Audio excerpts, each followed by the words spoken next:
You're listening to Mocha Macabre. Welcome to Mocha Macabre, your haunted happy hour. Hold the wine, but bring the coffee. I'm your host, James from iMonstre.com, and every week I serve you a fresh cup of the paranormal, real-life hauntings, eerie encounters, and the unexplained. All with a splash of cream in a latte to die for. So grab your favorite mug, settle in, and sip something sinister. This is Mocha Macabre. Have you ever spoken to someone and later realized they never existed? That's what happened to one couple driving late one night. From portals to hell to alien sightings, coming up on this episode of Mocha Macabre. So tonight we're brewing up a strong dark roast with cream, sugar, and late night hauntings. Actually, I've stopped putting sugar in my coffee, and that's when all those evil cookie cravings started. You have to be careful with all of that deliciously decadent stuff. I might have to start putting sugar in my coffee again. I actually tested this out, and when I do put sugar in my coffee, I don't crave cookies.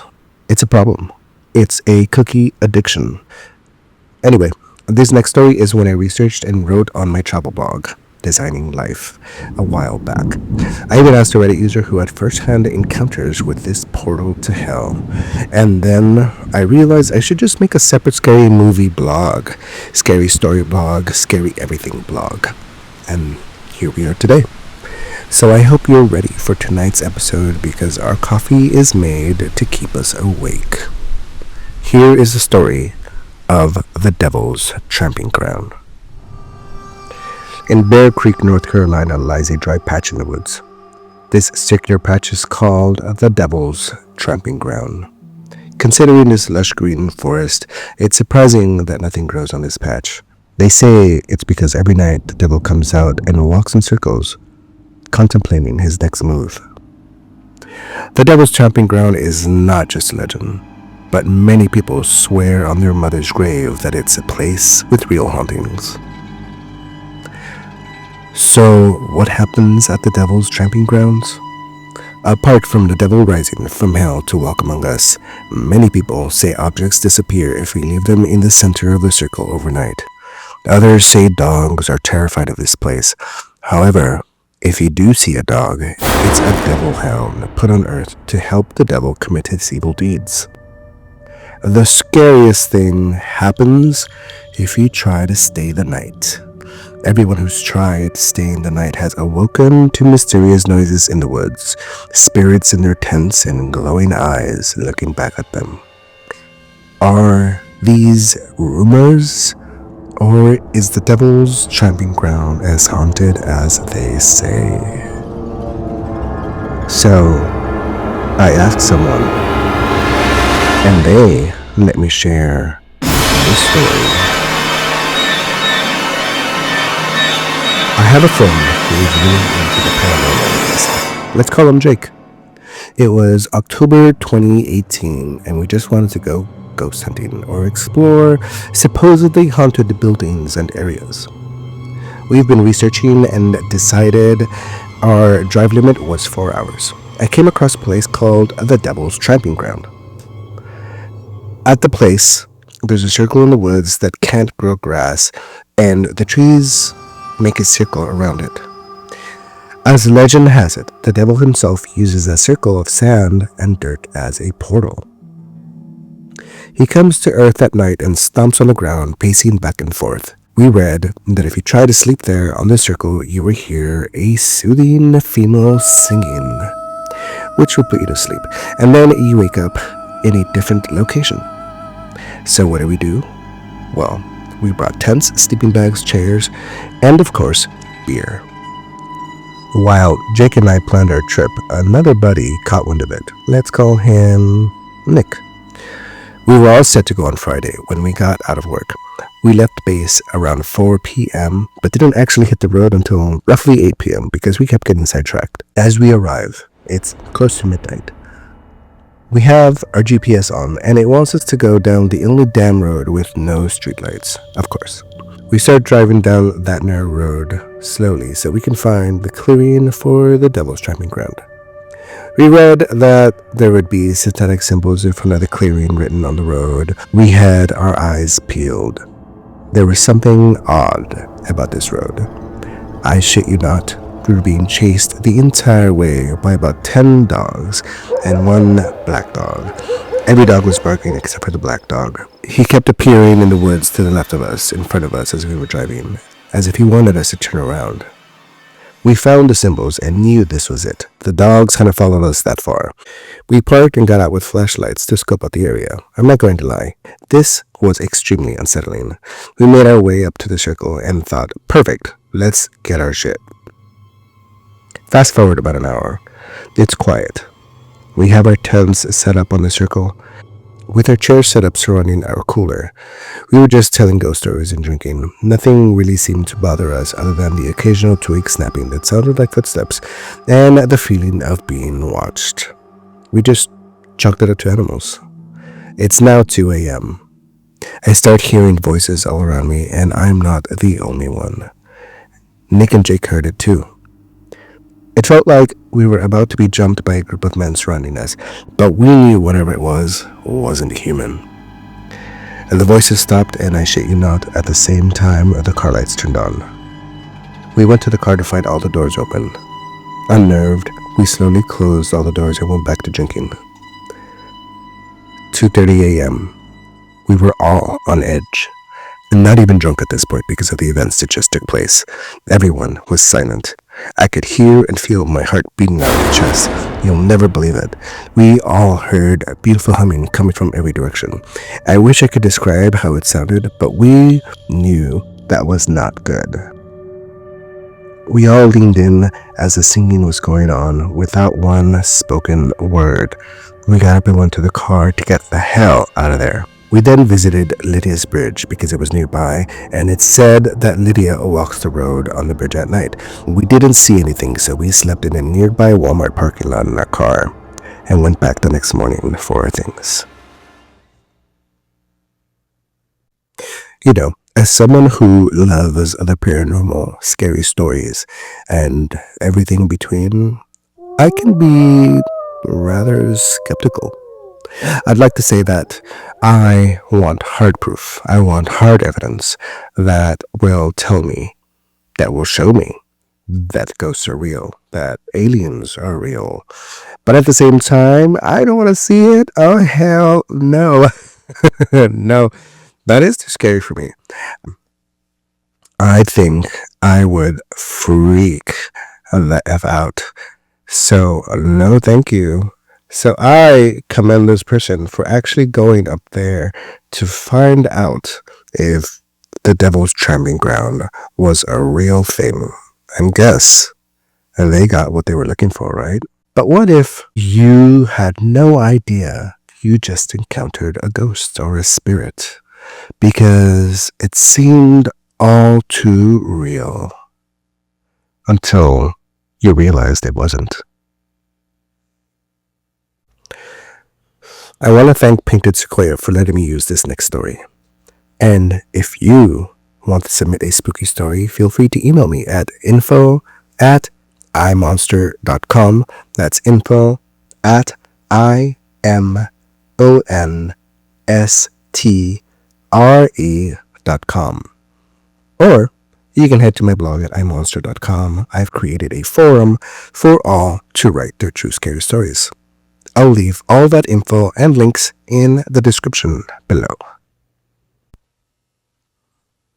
So, Painted Sequoia writes, this is more about a place that doesn't exist. In 2006, I was living in San Antonio, Texas with my late boyfriend, who was from Birmingham, Alabama. Came here after closing shift to find him hysterical in the back of a cop car because he had just been told his dad passed suddenly. He, of course, wanted to run to Birmingham right away. I convinced him to stay until we knew more and he was in a better state to travel.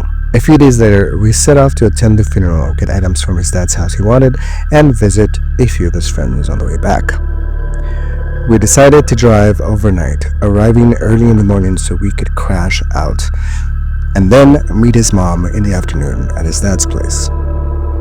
I insisted on driving because I was still worried about his mental state, and he'd be the backup when I wanted to rest for an hour or two. Going along the I-10, we hit New Orleans at about 11:30. We were starving, so I asked him to keep an eye out for food signs that might be open at this hour, even if it was just a gas station.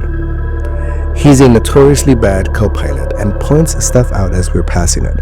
I ended up turning around to go back down the freeway westward so we can look again, and then back eastward again. Finally, I got fed up, I'll admit, passive aggressively, chose a random off-ramp and turned down the street. After a couple of blocks, it was clear that it was only residential stuff. Oops, I apologized, admitted my mistake, and turned around to get back on the freeway. Suddenly, he points out a house with a sign that screamed, "Food here." Pulling in front of it to see what he meant, it was a plain-looking two-story house, but it did have two neon signs. One was a standard open sign, and the other said "Good Eats." Beyond that, it just looked like a house. I had my doubts, but he pointed out that other houses on this street closest to the freeway also had signs and businesses too. He was right. I still worried they simply left the signs on. There's no way they could be open at almost midnight. He wanted to at least try. They were open. A plump 50-year-old black woman welcomed us in. The bottom floor of her house was cozy and had all kinds of 2- and 4-seat tables in every room. We were the only people. She insisted and practically pushed us into chairs, handing us simple handwritten menus, like each one of them was handwritten, not a copy of the original handwritten one. I had a rice dish with sausage, and he tried jambalaya for the first time. It was all so tasty. The whole time, she made friendly chit-chat and had us laughing. The waitress was a slightly younger and slightly less buff woman, but she never said anything. She smiled and then left. Eventually asked for the bill so we can get moving and let her close. She refused, saying it was on the house since it was among the last bits she had for the day. We kept trying and she kept refusing. When she walked away to help the other woman in the kitchen, I put 2 20s under the plate, hoping it was enough for the food and a generous tip. It was the only cash I had on me. Boyfriend only had a few small bills. We thanked her and she saw us off. We looked back while she was cleaning and turning off the neon signs to memorize the place and make a plan to come back. We felt so full and happy, not sleepy though, and we made the rest of the trip without a problem. Fast forward a week and a half later, we tried to find the exit from the freeway. Took me a few turnarounds, but I found it. We were kicking ourselves for not taking a moment to write down the street name or exit number. The neighborhood looked familiar in the daylight, except we couldn't pinpoint the house. Finally, we pulled over to where we thought it was and asked inside another house with a consignment type clothing business in their living room. The lady there was very nice. She was initially confused by what we were saying until we started to describe who we thought was the owner. The lady started to smile and said, "You met Rosie. She likes to help people." She went on to explain we won't find the house because it doesn't exist. Sometimes it's a house, sometimes it's a store, but it's always Rosie, and sometimes other silent happy helpers. She said we should feel lucky because Rosie doesn't show up for everyone needing help. My boyfriend was convinced Rosie helped us because he needed it at the time. I've tried searching online on and off over the years, but I couldn't find any similar stories or history of a Rosie ghost or spirit in the area. I didn't ask how long that had been going on, so I don't know how old of a phenomenon Rosie is. Maybe the clothing shop lady was pulling our leg, telling tourists what she thought they wanted to hear about New Orleans, or just wanted to move us along. We were at a physical place. We ate physical food. Rosie, or whoever she was a solid person we talked to and spent time with. I like to joke that we ate fake food and now have a hidden debt that will be randomly collected one day. That boyfriend, unfortunately lost his battle with depression several years ago. Wow, that ending there, so tragic. And honestly, I don't even know what to say about that. I am not very good at these situations.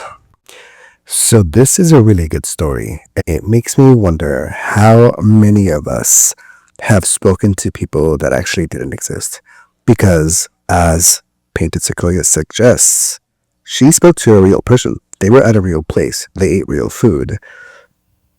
And it wasn't until they went back that they actually realized that the place didn't exist. But that's because somebody told them that. But does that mean that we have moments in our lives where we're speaking to somebody that doesn't exist, except we'll never find out if that's the case, because no one has told us? I also find this story very cozy, very moving. There's something about the fact that someone or something materializes out of nowhere to help you out. It makes me feel like someone is maybe looking after us after all. I wonder if there are any movies out there with similar stories. Do you know of any? Let me know. If you're enjoying this episode of Mocha Macabre, please feel free to share this episode with a friend. And I know I'm only a couple of episodes in, but don't worry, it will get better. I think I just need to find my groove, my rhythm. I have many ideas in my head, but I just have to figure out how to put them together. Because I like me some coffee, I love me some spooky stuff, I love me some scary books. Ooh, yeah, maybe I'll read a couple of paragraphs from some of my favorite scary books. Pair them with a scary story and an iced latte. Okay, that'll make a good episode. Okay, anyway, let's get back to the spookiness. So this next story is dedicated to all the skeptics out there. I guess we're all a little skeptical, but how far would you say the experience has to go so that you are no longer a skeptic? What has to happen for you to become a believer? Does it have to be extreme? Or simply subtle and maybe unnerving? So this next story comes to you from user top U5721, and it's about how they became a true believer.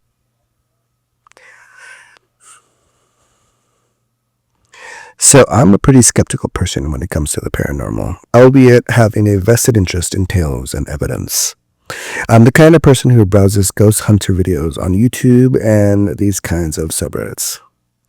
I've also visited plenty of purportedly haunted locations in the US, including but not limited to places like the Omni Parker House in Boston, Molly Brown House in Denver, the Whaley House in San Diego, Alcatraz at night, and the Winchester House more than once.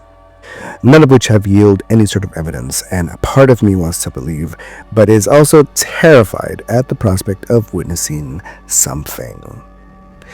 I was mostly a non-believer up until a couple of months ago. In short, I had wanted to plan a surprise party and a getaway for my girlfriend's 30th birthday. She had mentioned wanting to go hit the slopes. It was January, so it was still wintertime at this point. I organized this months ahead and invited some of her closest friends to join. I ended up renting an Airbnb cabin that had enough rooms to house 10 people, or I should say 5 couples. The property features one entire low-floor basement level with 2 beds, a room on the first floor, and 3 rooms upstairs. Also, adding that this cabin was in a beautiful rural neighborhood in Tahoe, California, with tons of cabins next door, down the street, adjacent, etc. So there's plenty of housing around us. Nothing peculiar about it, and there are other people staying around as well. Of course, my girlfriend and I take the master bedroom upstairs, and right across the hall is another couple in one room, while my girlfriend's cousin is by herself in the 3rd room next door. All rooms are taken, and the middle floor is a lively area with games, a fireplace, a foosball table. These details are somewhat relevant, and important later in my story. The first night was a night of merry drinking and games. To celebrate the occasion, we decorated the living room and blew up balloons to be loosely strewn around the large and cozy living room and family room where we imbibed. Almost uneventful with respect to weird things, except towards the end of the night. Balloons would randomly pop at odd intervals. Someone in the group suggested the balloons were attracted to the heater vents and started popping. I was dismissive of this because not all of the ones that popped were congregated near vents. Cool, I just took note. Didn't want to argue or suggest anything weird at this point. After we all retired for the night and all the lights were off, we could hear balloons pop downstairs at random intervals and reverberate throughout the silent house.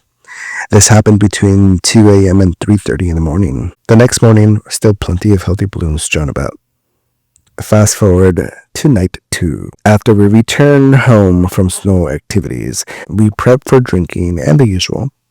After a full day's worth of shredding the snow, we are all collectively tired a bit earlier than the previous night and decided to retire around 11:30 to midnight. Here's where I personally experience things that irk me. Since it was cold, I decided to go downstairs to turn on the heater.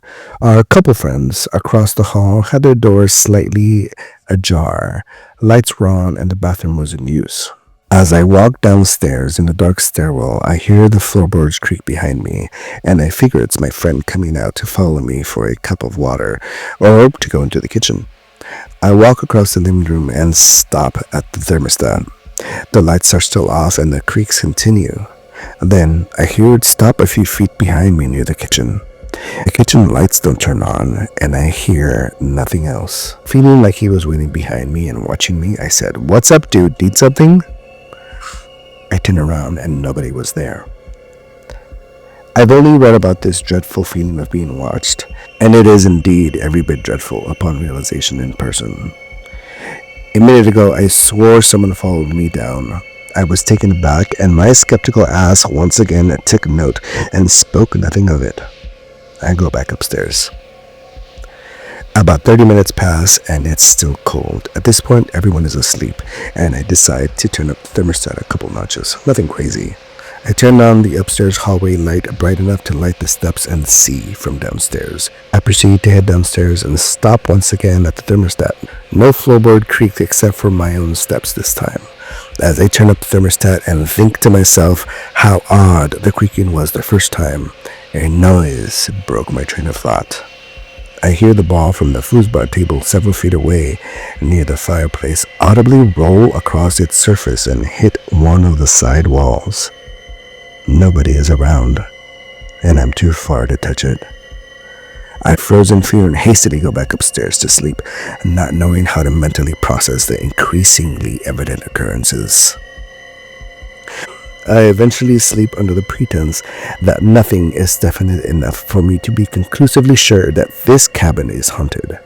I don't mention or wake anyone up about my experiences. The next morning, as we left and drove back home, my girlfriend's friend couple, who stayed across the hall, brought up the balloons. I took this opportunity to share my experiences. At this point, my girlfriend's friend goes pale, gets serious, and tells us that the previous night she was still wide awake when she noticed a dark figure standing at the foot of her bed. She states that she went into panic mode after blinking and realized that it wasn't a dream or hallucination, and shook her boyfriend awake, who I thought followed me down the stairs early that night, only to have it disappear. This, by far, coupled with my experiences, is undeniable evidence. I myself was wide-eyed upon hearing this solid piece of information. My girlfriend's cousin, who stayed in the next room, then mentions she heard what sounded like breathing in her room, but dismissed it as naturally occurring sounds of the walls in the cabin. These events could be nominal and explained, but collectively it's hard to deny that something was present and amiss. I'm hoping this is the extent of my run-ins with the paranormal because I don't want to experience anything like this ever again. The universe has made me a true believer. Have you ever woken up in the middle of the night to find a stranger in your room? I gotta tell you, as a gay man, this has happened to me multiple times. But I'm just like, hey guy, you gotta get up. I don't need to know your name. And then he's gone. Yeah, that was my attempt at a lame joke. But seriously, this next story is gonna creep you out, because how unexpected is it for you to wake up and suddenly find that somebody is standing at the foot of your bed? Or in this case, something. This next story was submitted by an anonymous person on Reddit. I've been up since 5 a.m. and I just can't get this off my mind. So last night I was sleeping and I was having a nightmare that I was in an apartment looking into the kitchen area, and the drawers, cabinets, and a door to the pantry were all opening, closing, and moving by themselves. Almost like poltergeist activity. I was scared in the dream, so I began praying, and then my wife, who was in bed next to me, kicked my foot and woke me up because I was clearly distressed and mumbling in my sleep a lot. Here's where things get weird. I jump awake because my wife kicked my foot, and feeling relieved to not be having a nightmare anymore, I turn my head towards my wife, who was lying in bed, and say, "Thanks, babe. I'm really sorry about that. I was having a nightmare." But I don't hear a response, so I figured she's already falling back asleep, or maybe she's just so tired she's still kind of out of it. Then I turned my head to face forward, the direction I was facing the whole time I was sleeping, and I noticed something in the corner of the room, standing in front of the bedroom door. The room was dark, but its skin still appeared to be dark, matte gray color. It was really thin, had thin legs and long, thin arms, a small, almost childlike torso, a narrow neck, and then a really big bulbous head with huge black almond-shaped eyes. It looked exactly like a traditional gray alien, but it was slightly transparent. Needless to say, I was shocked. And to be honest, my very first reaction was that I was seeing things because I just woke up. So I rubbed my eyes and it's still right there. Trying not to panic and trying to come up with a rational explanation for it, I thought, this must be dream chemicals still working in my brain. So I sit up slightly and look into the corner of our bedroom by the closet, expecting to see something there too. But there's nothing. Then I look at the ceiling, nothing. The floor, nothing. The other wall, nothing. I look back at the corner by my bedroom door and it's still right there. Standing there, completely still, just staring at me with its huge jet black eyes, which were shaped like almonds and appeared to wrap slightly around the side of its head, much larger than a human's eye. And it's still slightly transparent, but I'm seeing it clearly, and only in that one spot too, nowhere else in the room. Now, because the Texas power grid sucks, I always sleep with a flashlight next to my bed. And after seeing this thing for about a minute and a half, it occurs to me to grab the flashlight. I lean off the bed, reach down, grab the flashlight, and shine it into the corner of the room at this being. And because it's transparent, it became much less visible when I shined the light on it. I could see it slightly, but it was much less. Again, in disbelief at what I was seeing, I began slowly scanning the whole room with the flashlight. From the bed, of course. I wasn't going to try to get out of bed. I was too scared, to be honest. And again, I see absolutely nothing strange anywhere else in the room except for this thing I can see in the corner of my bedroom, by my bedroom door. I turn the flashlight off and instantly I can see it super clearly again, just staring at me. I rub my eyes again and squeeze my eyes tightly together, hoping that when I open them, it's gone, but it wasn't. I finally began truly freaking out internally, and I just began praying out loud. And after about 20 seconds of praying, I literally watched this thing just fade out of existence, dematerialize right in front of me. It was still standing there, dead still, and staring at me the whole time. It suddenly became increasingly transparent until it was just not there anymore, and then it was gone. I've been awake since then, spent the rest of the night reading random stuff here on Reddit, and to try to distract me because the experience shook me up quite a bit, I was wondering if anybody else here has ever experienced something like this. I feel genuinely freaked out, and I'm honestly not sure what to make of it. I know I made a joke at the beginning of this story, but it's a terrifying experience and something I've also been through. Although, in my case, it wasn't a gray alien. I saw a hooded figure in the middle of the night. But before I tell you this story, I genuinely want to know, has something similar to this ever happened to you? Let me know in the comments. Or if it's a longer story, email me. Or, you know what, write it in the forums on my website. I'll leave all of those links in the description for you. But seriously, this kind of stuff happens all the time to many people. And I want to hear those stories.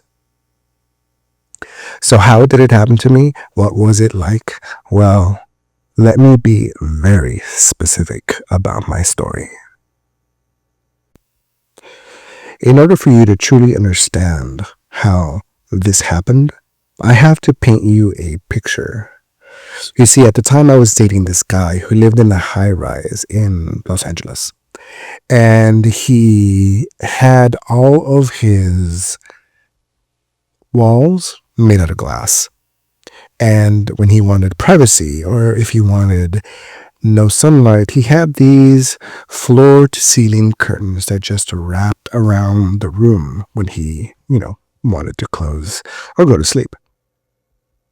On this particular night, the curtains were just slightly closed, but you could still see pretty much every part of the room from the bed. And the way I was sleeping, if I woke up in the middle of the night, I could see through the wall all the way through the other side of the apartment and into the dining room area where he had a banquette built in that was a couch/bed where if you had guests, they could sleep on. So on this particular night, I woke up and I didn't see my partner next to me. And I know he hates when I snore. So it has happened in the past where if I'm snoring too loudly, he gets up and he goes to the dining room banquette area to sleep for the rest of the night. So I turned around and I'm like, oh great. He left because I was snoring too much. Whatever. I'm awake now and I'm trying to fall back asleep. So I turned to my side and I could see my partner sleeping through the glass, but I could also see the curtain that's slightly pulled. The moonlight is shining enough where the curtain is see-through, so I can see through the curtain just a little bit. And the most interesting thing is that I noticed what looked like a hooded sweater. In my eyes, it looked like a hooded sweater. And I thought to myself, oh, he must have purchased a coat rack at some point and I didn't notice, and he put it back there behind the curtain. Who knows? Crazier things have happened, right? And then suddenly this sweater turned into a hooded robe. And I could see it just kind of materializing. And I thought, okay, well, he wears robes, so I guess it's not a hooded sweater, it's a robe. But suddenly, I saw its hands move up and then tap the curtain as if it was looking for the edge of the curtain. And then I saw it grab the edge. And then I saw it pull the edge of the curtain to expose himself completely. And then it started walking towards me. And in my brain, I thought, oh, my partner must have woken up. And he hears that I'm not snoring anymore, so he's coming back to bed. So I saw this figure walk to the other side, to my partner's side. And I said, yeah, that's what it is. That's what it is. He's coming back to bed. And I closed my eyes because I thought, I've solved the mystery of the hooded sweater. It is not even a sweater. It is my actual partner who's coming back to bed because he hears that I'm not snoring. But then, silence. I feel nobody get into bed with me. So I wait a few seconds and I turn around and I realize that I'm alone in the room. There was nobody in the bed next to me. And that's when it clicked. This was not an actual person. So I sit up right away and I could see through the glass and I see him sleeping on the banquette on the other side of the apartment. And it hits me even harder, and then I really freak out and I get up and I run across the apartment and I try to sleep there with him because I'm so freaked out. And of course I'm getting under his covers and waking him up at this point, and he's groggy and he's awake and he's like, "What are you doing?" And I said, "I saw something in the room. I was just hoping that I could sleep with you." And he's like, "No, there's not enough space here. Just go back to bed." And I said that because really, what was I gonna say? The relationship was relatively new. If I said anything like, "Hey, oh my God, I saw like a demon or a ghost or an apparition or a hooded figure in your room," he was gonna say, "Oh my God, I'm dating the crazy person." So there was no way I was actually gonna tell him what I saw. So I said, "I saw something in your room," and I left it at that. So here's what I did. I just had to suck it up. I went back to the room, I closed both curtains, and I turned on the lights because there was no way I was turning off the light again. Wow. Recounting that really gave me the chills, I have to say. So, my friends, my fellow insomniacs, I bid you a farewell. Or actually, I should just say until next week, right? Because here we are, unable to sleep because we drink too much coffee. Thanks for sipping something sinister with me on Mocha Macabre. I'm your host, James from iMonstre.com.